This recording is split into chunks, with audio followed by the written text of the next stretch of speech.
will control the vertical.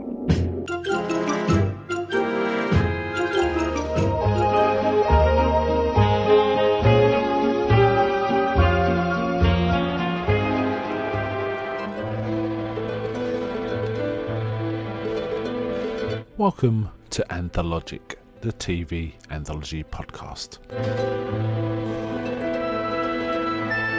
I am your host, Mark.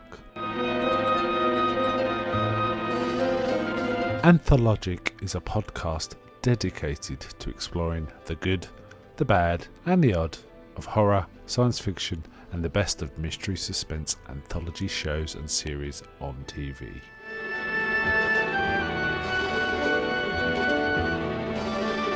Join me as we slip through the cracks of reality to approach the extremes of experience, where we can peruse the stories and art of a sinister fairground of strange and wonderful rides.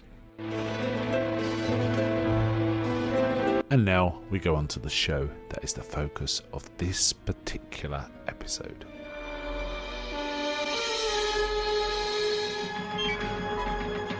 Welcome to this episode of Anthologic. We host Mark. Anthologic, I don't recap on this often, but Anthologic is a show dedicated to look at all sorts of anthology series, mostly horror, but sci-fi and mystery. But when I say mystery, it's kind of the best of, because there's lots of mystery sort of anthology shows and crime ones in particular that I don't really cover. This tends to be the more mysterious and horrorish kind of focus to this podcast. However, today we are covering a show called Chiller. This was a 5-part series that I think was aired in a sort of occasional way rather than a week by week. Produced by Yorkshire Television, first broadcast on ITV, the independent network in the UK, on the 9th of March 1995. There were 5 episodes in all. As I say, started on the 9th of March, and then it was occasional. It was like every 2 or 3 weeks. And as I say, there was only 5 of them. It's quite well considered. And it was described by The Guardian as ITV's answer to the X-Files. No, not really. This isn't really an X-Files thing. It's much more in the vein of Tales of the Unexpected or Journey into the Unknown. It's more that kind of thing. It reminds me somewhat of the Nigel Neal series Beasts in many respects too. Now, interestingly, one of the senior producers on this was Lawrence Gordon Clark, who was a showrunner for the very well regarded BBC's Ghost Story for Christmas. He was an executive producer, but I believe his hands were in it somewhat. And the first episode, which is the one I'm going to be talking about in this recording, is called Prophecy, which is based on a story by a novelist called Peter James. And indeed, this one was directed by Lawrence Gordon Clark. So it's got that pedigree.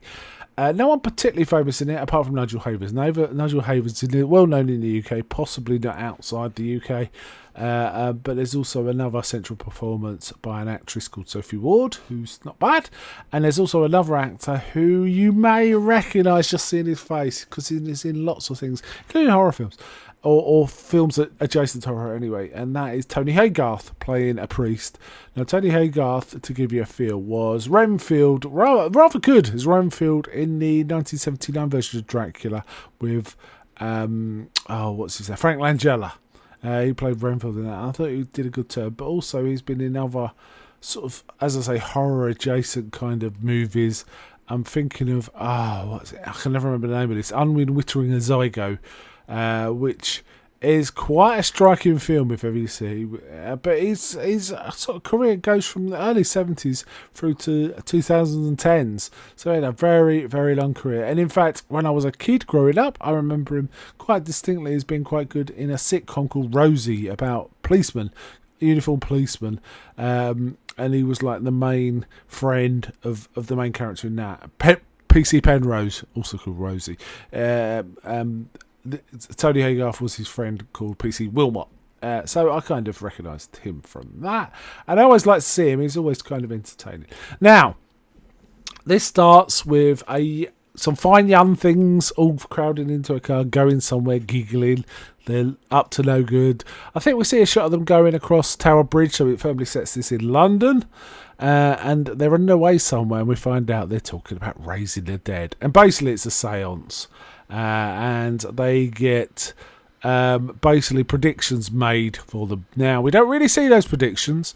And in fact, the plot's rather weak because we never kind of find out what those predictions are. We're just, though, they're under a death curse. In many ways, it's a bit like a Final Destination movie, frankly. They get involved at this level and then bad things happen. Now, these are almost uniformly terrible roles. Sorry, how can I put this? The performances were pretty bad. No one. It just looked like a badly acted amateur dramatic video, really. The exception being Sophie Ward, which is good news because she's the one that actually went on to sort of continue doing stuff. And then it follows Sophie Ward. Now she's pretty good. One gripe I had is she looks exactly, and basically after this séance, the whole time frame moves on 5 years. Now she looks exactly the same as she did 5 years before, and she's supposed to be quite young, so you'd expect her to look a little older. But they didn't really bother with makeup. They should have had a bit of makeup, making them try old fashioned that made them look a bit younger at the beginning. That would have solved that problem. But even so, that's how it went. And she witnesses a sort of horrible car crash. Which you kind of is intimated that's part of the predictions she was given, but you're never quite sure. That's one of the weaknesses of this story. And then at some point she kind of meets by accident on a train station Nigel Havers and his son. Nigel Havers is significantly older than her, but a relation, and the son's a bit weird. Sometimes you think he's just a moody teenager, but other times he's very friendly and trying to please. And it gets tied up with he kind of can see things coming too. So it's kind of a confused plot. Is the Ouija board? Is the outcome of the Ouija board the source of the issue, or is it the family? We do actually find out there's a tie-up at the end, which I don't really want to spoil, but it does tie up. But when you're first watching it, it's kind of weird. One other thing I will say about it is it's got quite an interesting beginning credits. They're kind of they're CG. This was early CG, so they're not great, but they're not bad because they don't try and make too clever a use of it. Essentially, it's a kind of a CG version of The Scream.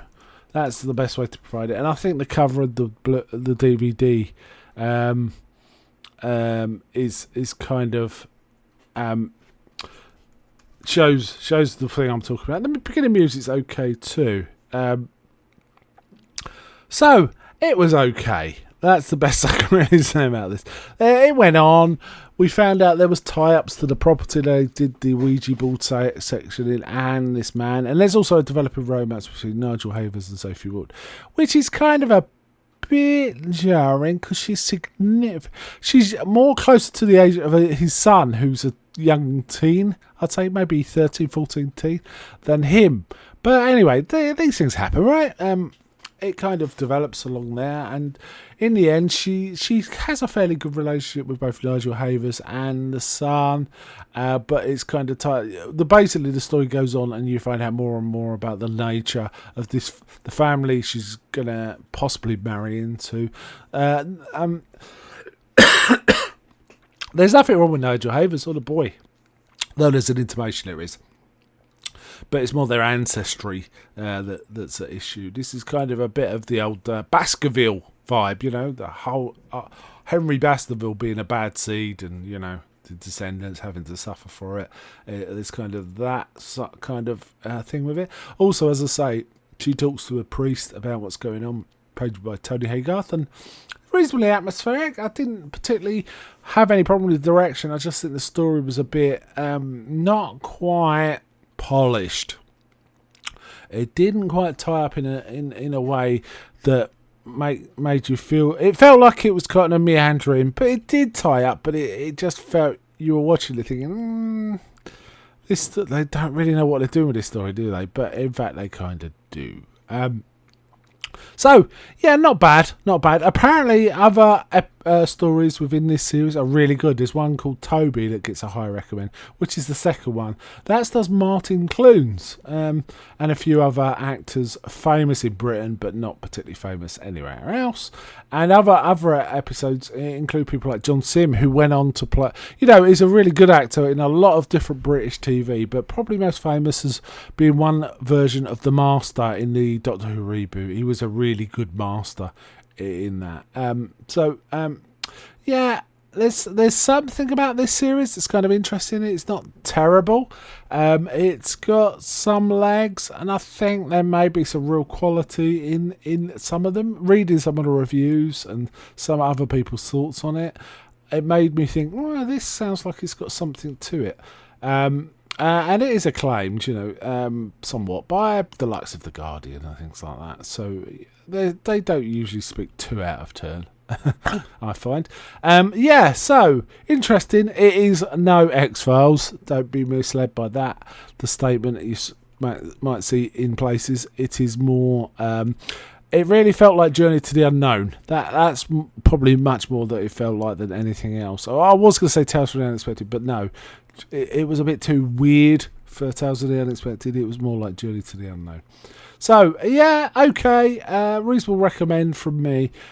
So, I'll wind it up there. But before I go, may I ask, is anybody out there? I'm not.